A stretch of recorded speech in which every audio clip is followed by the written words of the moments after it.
नमस्कार, जय जगन्नाथ, सुप्रभात। दर्शक बंधु, आज आपण मानक नहीं आसी आज नुआ एक प्रसंग। आज प्रसंग होची बात समस्या बा रिमाटॉइड आर्थराइटिस प्रॉब्लम। आसंतु जानि नबा। दर्शक बंधु, एही बात रोग बा रिमाटॉइड आर्थराइटिस एक जंत्रणादायक गंठी दरज समस्या।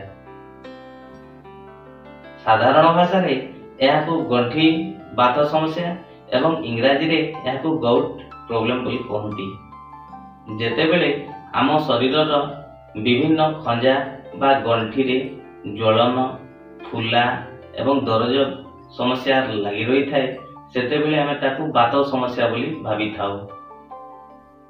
दर्शक बंधु, आसंतु जानि नेबा एही बात रोग हुए काहेकि।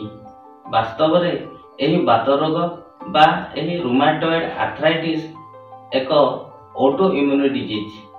किंतु एतद व्यतीत एही बात रोगर तार दुई प्रकार कारण रही थाए। प्रथम होची प्रमुख कारण एवं परवर्ती होची तार साधारण जनित कारण। प्रमुख कारण को देखिबा को गले जदि शरीर रे यूरिक एसिड रो मात्रा बढ़ी जिबा, नचेत शरीर रे जदि vitamin D3, B12, vitamin B5, B6, calcium भली जीवनिका बा पोषक तत्वर अभाव देखा देले एही बात रोग समस्या देखा दी थाए। एवं साधारण जनित कारण को विचार को नेले जदि अधिक परिमाण रे प्रोटीन जातीय खाद्य खाउथांती किंबा अधिक परिमाण रे नॉन वेज सामुद्रिक खाद्य माछ किंबा खाद्यपेय रे अनियमितता देखा देले एही बात रोग समस्या देखा दी थाए।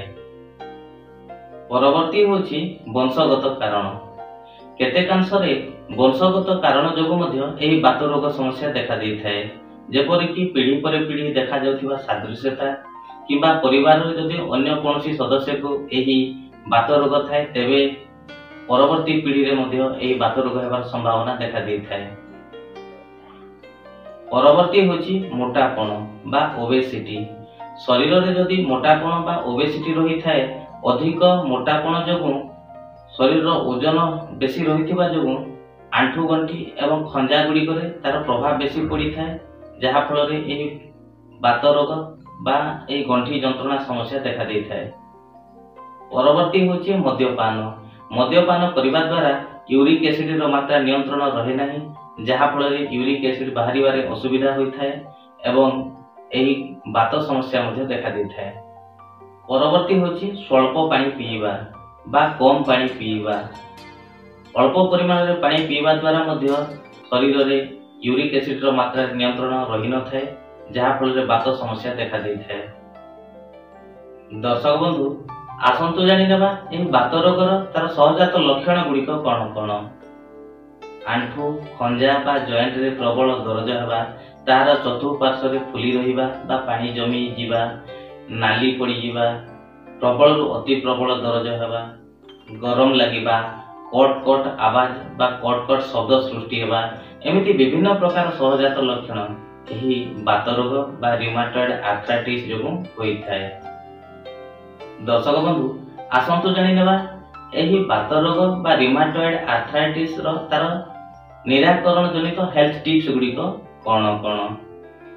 बात रोग को नियंत्रण करिवार तार घरोई उपचार बा हेल्थ टिप्स होची जीवन शैली रे परिवर्तन आनिबा बा सुधार आनिबा, ठीक समय रे कार्य करिबा, लेट नाइट रे न खाइबा, रात्रि रे अनिद्रा न हेबा, अति तेल और मसला जातीय खाद्य को न खाइबा, खाद्य पेय रे सुधार आनिबा बा अधिक परिमाण रे फल और पनीपरिबा एवं संतुलित खाद्य खाइबा, एमिति जीवन शैली रे परिवर्तन जोगु एही बात रोग बा एही रूमाटॉइड आर्थराइटिस समस्या होई न थाए।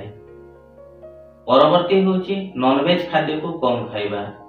माछ, मांस, अंडा, सामुद्रिक माछ, चिंगुड़ी, कंकड़ा एमिति नॉन वेज खाद्य को कम खाइबा किंबा आदौ न खाइबा द्वारा मध्य एही बात रोग बा रिमाटॉइड आर्थराइटिस समस्या कम होई थाए। परवर्ती होची प्रचुर परिमाण रे पानी पियंतु एवं निशा द्रव्य एवं मादक द्रव्य बा मद, गुड़ाखु, सिगरेट, बीड़ी, गुटखा बा तमाकू द्रव्य वर्जन करंतु। दर्शक बंधु आज भिडियोटी आपण मानकु केमिति लागला निश्चित मतामत देवे, सांगसाथी गहन शेयर करेंगे, लाइक करवा और सब्सक्राइब करवाटा जमार भूलिबे नहीं। आज एतिकी, धन्यवाद।